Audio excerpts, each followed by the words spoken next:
Welcome back to Another Thing. We record a lot of this program at Monmouth University in Long Branch. Recently, an article in the student newspaper here it is, The Outlook, talked about anxiety and depression in students. Since a lot of you are parents or grandparents, we thought we'd take a look at mental health issues for college students and for teenagers. Joining us, licensed clinical psychologist, Dr. Carrie Spindel. Thank you so much for being here. Of course. So let's start with teenagers, because recently there was a study out showing that depression among teenagers is on the rise, especially among teenage girls, they pointed out. Yes. I have a 12-year-old, and when he acts up, I go, oh, look, he's becoming a teenager, he's moody. But, so everybody kind of just chalks up the moodiness to being a teenager, but it might be something more. It could be, it could be. And what we often want to look at is not only signs and symptoms of the moodiness. Is it just sad mood? But are they losing interest in the things that they like to do? Are their friendships changing? Are they showing physical signs? Are they having difficulty concentrating? Is their sleep being disturbed? Are they losing their appetite? Are they complaining of stomach aches and headaches? But the problem is that a lot of times a teenager won't admit those problems to you. Yes. They'll just say, no, don't worry about it, they're sick, because they don't want to disappoint their parents. That's right, and that's what makes it hard. We want to hope that our kids will come to us, but we also want to have eyes and ears looking out for it. We want to look at changes, overall changes in behavior.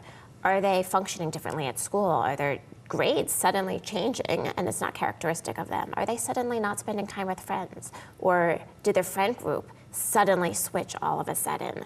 So we want to look for these real significant changes that really do look different than the moody kid that got up on the wrong side of the bed. And I want to move on to college in a second, but what is the reason for the increase in depression among teenagers? I would think it'd be better times. Well, you know, research can pinpoint an exact factor, but there are a lot of factors that have been highlighted to show that they're correlated with the increase. Kids tend to be more stressed these days, and we know stress and anxiety is a risk factor for depression.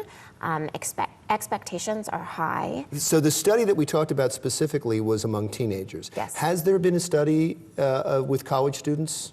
There have been. There are a lot of studies. A lot of the larger institutes, National Institute of Health, they do these large-scale, long-term surveys from children to adolescents to young adults, and older adults. So they're always tracking the prevalence rate. So now we know it's a problem. What can be done? Do the universities have a responsibility?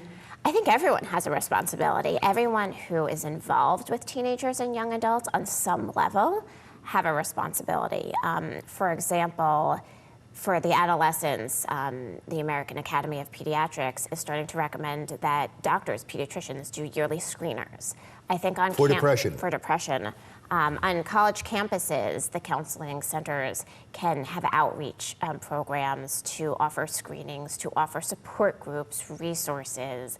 They can be as, you know, intimate and intense as, you know, offering therapy, versus on a larger scale, just information sessions so kids can understand maybe what they're feeling if they're not recognizing it. So when you say we all should, you're talking about professors, teachers, friends, family members, but what do they look for? So we want to look for, there's the difference between symptoms of depression versus the warning signs. So the classical symptoms are a significant change in mood, in the downward direction, sadness. That happens all the time. Right.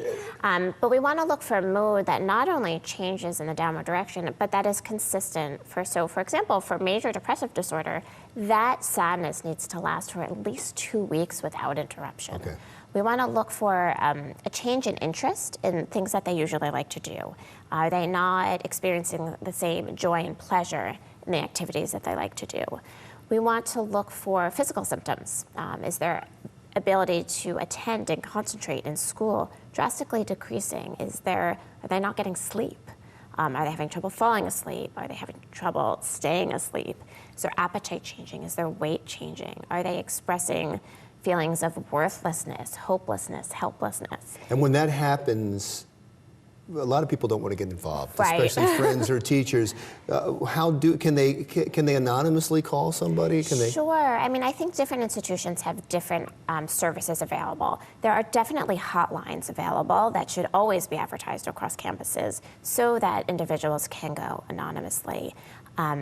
Resident RAs who are in the dorms are typically, on most college campuses, are trained to know how to be available to someone, have a gentle appearance, to be aware, be able to sit down and just inquire. So you feel like this chit-chat. is at the forefront on the minds of people in high school Yes. and colleges right now. That's great. That's good to Yes. hear. Thank you so much. I appreciate Of you course, being here. thank you. Licensed clinical psychologist, Dr. Carrie Spindel. I really appreciate it. It's an important topic.